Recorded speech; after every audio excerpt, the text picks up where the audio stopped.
Hey guys, my name is Jordan Sullivan. I'm the founder and head dietitian at The Fight Dietitian, a company that specializes in nutrition for combat sport athletes.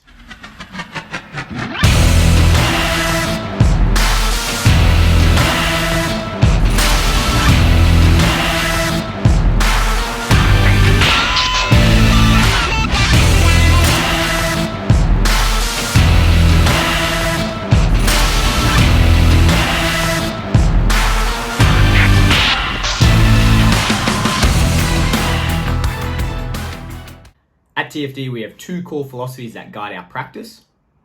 The first being is to ensure that we are using the latest evidence-backed scientific nutrition protocols to help mitigate any of the risks that come with the weight-making process.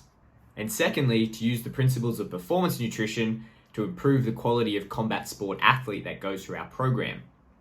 Anyone that's familiar with combat sport athletes know that they have to make weight in order to compete, which means they have to step on the scale at a contracted fight or competition weight. It's not uncommon for athletes to be walking around up to 20% heavier than what their contracted fight or competition weight actually is.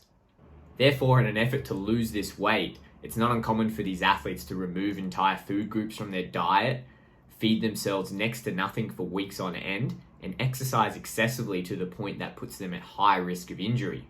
Even more scary are the days leading up to the weigh-ins, where it's not uncommon for athletes to remove fluid entirely, to dehydrate themselves in saunas, hot baths, or even exercise in layers and layers of clothes in order to sweat out to make the weight. It's as bad as it sounds, and as you can probably tell, by putting yourself through that process, you're also putting yourself at a high level of risk to your health. A number of athletes over the years have actually died trying to make weight, and that is something that's completely unacceptable for something that you have to do before you can even compete in your sport. That's why I started TFD. So no athlete has to put themselves through that in order just to compete in a sport that they love and spend their lives training for. Instead of using nutrition as a tool to lose weight, we really focus on using nutrition as a tool to improve their performance.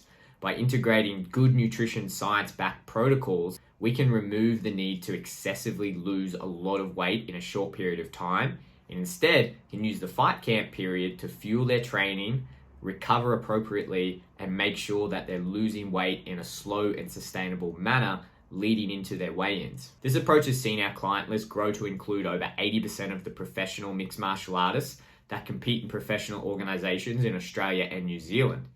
This includes UFC middleweight champ Israel Adesanya, UFC featherweight champ Alexander the Great Volkanovski, Dan Hangman Hooker, Brad Quake Riddell, Kai Kara France, Shane Young, and a bunch of other athletes competing in One Championship, Bellator MMA, and at the state, national, and local level at all levels, amateur and professional. I can't really take all of the credit for the system that we use with our athletes. I've been fortunate enough to connect and learn from some of the top academics, researchers, and practitioners from all over the world in the area of combat sports nutrition. However, despite all of the good knowledge that's available and all of the good practitioners and academics that are in this field, I still see today how even at the highest level of this sport, athletes are still doing practices that are putting their health at risk. This bugs me so much because it has a trickle-down effect. When the younger athletes, the younger generation who idolize these athletes at the highest level, see them doing these things to make weight, they start to think that it's the normal, and they start to think it's almost the cool thing to do.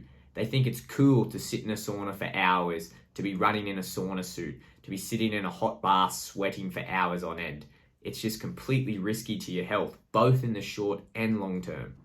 I'm not claiming to have all the answers or saying that I've solved the weight cutting issue, but I have seen how taking a methodical, scientific approach to nutrition, not just during fight camp, but all year round, can have massive positive impacts on the way that athletes go about making weight for their competition.